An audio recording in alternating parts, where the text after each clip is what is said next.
ऊस उत्पादक शेतकऱ्यांनी साखर कारखान्यावर धडक दिली। फक्त आश्वासनं मिळतात, मागण्या अपूर्णच आहेत। ऊस उत्पादकांनी साखर कारखाना प्रशासनावर हा आरोप केला।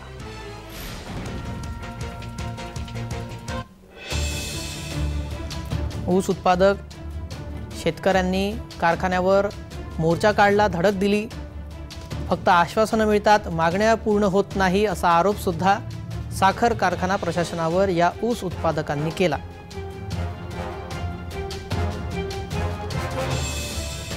45 दिवसात आम्हाला पेमेंट, वेळेवर ऊसाची काटणी आणि ती जर लेट झाली काही कारणास्तव त्याची भरपाई काट्याचे वजन जामणी साखर कारखान्यावरच झाले पाहिजे।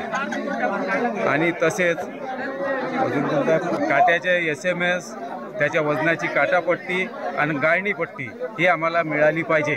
एवढ्या आमच्या मागण्या आहेत। त्याच्यासाठी आम्ही इथे सगळेजण जमा झालेलो आहे आणि ते त्याच्याच विषयी सर्वजण साहेबांशी चर्चा चालू आहे आणि त्याच्यातून काय निर्णय निघते हे आता थोड्या वेळाने